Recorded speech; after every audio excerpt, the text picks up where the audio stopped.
নমস্কার বন্ধুরা, সুজাতার রান্নাঘরে সবাইকে স্বাগত। আজকে আমি একটা নতুন রেসিপি নিয়ে আপনাদের সামনে ফিরে এলাম। আশা করি সবাই ভালো আছেন। আচ্ছা, আজকে আমি আপনাদেরকে একটা চটজলদি রান্না করতে ইচ্ছে না করলে এইভাবে চটজলদি একটা মাছের ঝোল বানিয়ে নেওয়া যায়। আমার কাছে আছে 4টে পাবদা মাছ। তো কী করবো দেখে একটু রেসিপি বানাচ্ছি দেখে আপনাদের সাথে একটু শেয়ার করে নিলাম।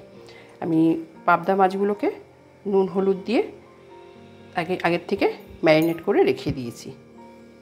আচ্ছা, এই পাবদা মাছটা রান্না করতে কী কী লাগছে আমি প্রথমে দেখিয়ে দিই। এই যে 2 চামচ সর্ষে বাটা, সাদা সর্ষের সাথে হাফ চামচ আমি পোস্ত দিয়ে এরকম শিলে বেটে নিয়েছি। এই যে খুব মিহি করে বাটতে হবে, বাটাটা যত সুন্দর হবে রান্নাটাও তত ভালো হবে। আচ্ছা, আর লাগছে ধনে পাতা, একটা টমেটো, পুরো পাকা টমেটো না, এটা একটু শক্ত থাকবে টমেটোটা, একটু পাকা না একদম কাঁচা কাঁচা, আর এই যে কাঁচা লঙ্কা স্বাদ মতো। আর সর্ষেটা বাটার সময় আমি এর মধ্যে 3টে কাঁচা লঙ্কা দিয়েছিলাম। আচ্ছা, লাগবে হলো কালারের জন্য একটু লাল লঙ্কা গুঁড়ো, যেটাকে কাশ্মীরি লঙ্কা গুঁড়ো বলা হয়, লাগছে হলুদ গুঁড়ো, নুন তো অবশ্যই লাগবে, ফোড়নে যাবে কালো জিরে, আর রান্নাটা হবে সর্ষের তেল দিয়ে। আপনারা যদি সর্ষের তেল না খান তাহলে আপনারা রিফাইন তেল দিয়ে বা আপনারা যেই তেলটা ব্যবহার করেন রেগুলার সেটা দিয়ে আপনারা করতে পারেন। তো চলুন রান্নাটা কী করে করা যায় দেখিয়ে দিই। গ্যাস অন করে কড়াইটা চাপিয়ে দিয়েছি এবং গরম হয়ে গেছে কড়াইটা। এবার এইভাবে একটু তেল দিতে হবে। ননস্টিকে যদি আপনারা বানান, ননস্টিক প্যান অথবা কড়াই, তাহলে তেলটা কম দিলেও কোনো অসুবিধে নেই।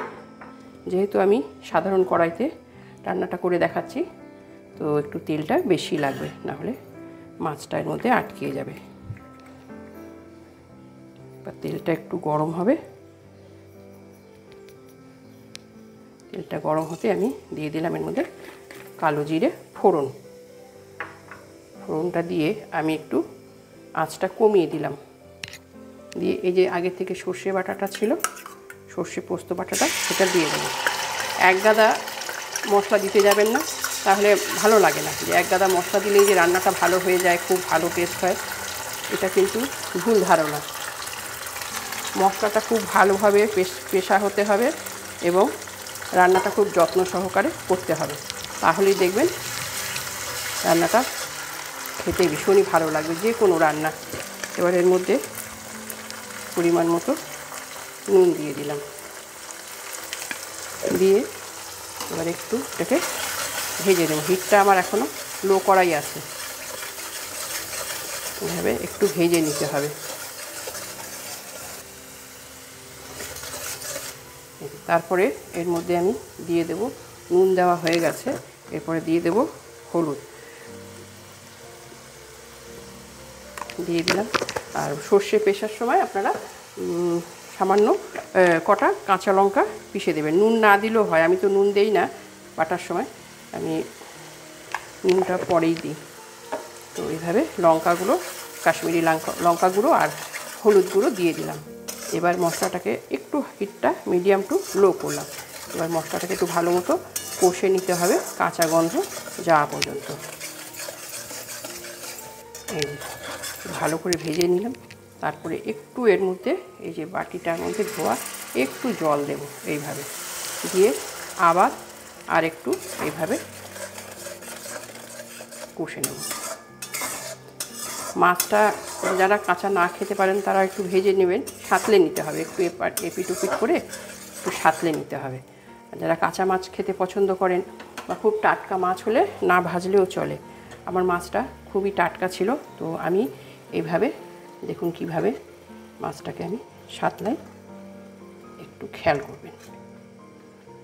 দিয়ে দিলাম, দিয়ে আমি এর মধ্যে এখন একটু ঢাকা চাপা দিয়ে দেবো।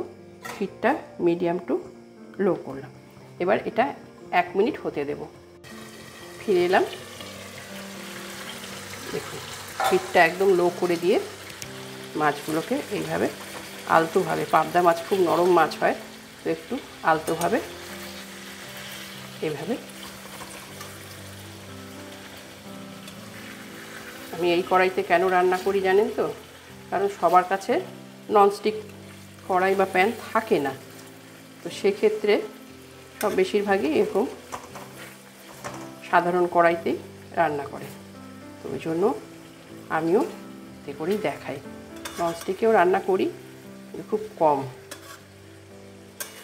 এইভাবে একদম হিটটা লো করে দিয়ে এইভাবে সব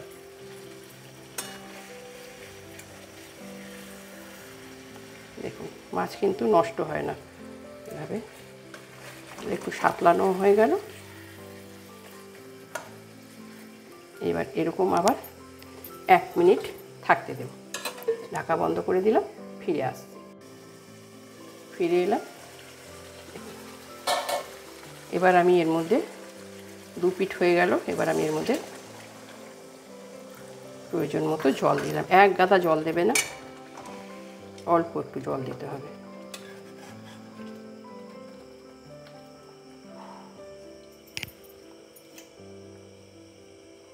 যেই বাটিতে পোস্ত সর্ষে পিষেছিলাম রেখেছিলাম পোস্ত বাটা, সেটারই আমি 1 বাটি মতো জল দিয়ে দিলাম। ব্যাস। এবার এই যে কাঁচা লঙ্কাগুলো আমি এই যে মুখটা চিড়ে নিয়েছি, তো কাঁচা লঙ্কা ফ্লেমটা হাই করে দিলাম। কাঁচা লঙ্কাগুলো দিয়ে দেব। সময় নুন টুন চেক করে নেবেন। আর টমেটোটা এইভাবে স্লাইস করে, টমেটোর বীজ আমি সবসময় ফেলে দিই। টমেটোর বীজটা ফেলে দেবেন, তাহলে লটপটও হবে না, মানে গ্যাদগ্যাদে টাইপেরও হবে না। আর বিচিটা আমি শুনেছি বীজটা, টমেটোর বীজটা হজম হয় না। তো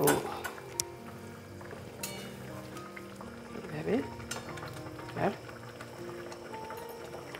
নুনটা পারফেক্ট আছে, ঝালও পারফেক্ট আছে। আমি এইভাবে এখন এটাকে ঢেকে দিয়ে ফ্লেমটা মিডিয়াম টু লো করলাম। পরিবেশন করে দিলাম সর্ষে পাবদার ঝাল। কতটা আকর্ষণীয় হয়েছে দেখুন, এখনই লোভ লাগছে খেতে। যারা এখনও এই রেসিপিটা তৈরি করেননি, একবার তৈরি করে দেখবেন। খুব তাড়াতাড়ি হয়ে যায়, 10 থেকে 15 মিনিটের মধ্যেই রান্না কমপ্লিট হয়ে যায়। তো যারা সিঙ্গেল আছেন, ব্যাচেলার, অবশ্য রাত্রে অনেক সময় ভালো লাগে না গরমে, তখন আপনারা কিন্তু এইভাবে একটা এই সিম্পল রান্নাটা করতে পারেন। আজকাল সর্ষে পোস্ত বাজারে গুঁড়োই পাওয়া যায়, কোনো ঝামেলাই নেই। এনে একটু নুন দিয়ে গুলিয়ে নিয়ে ব্যাস রান্না তৈরি।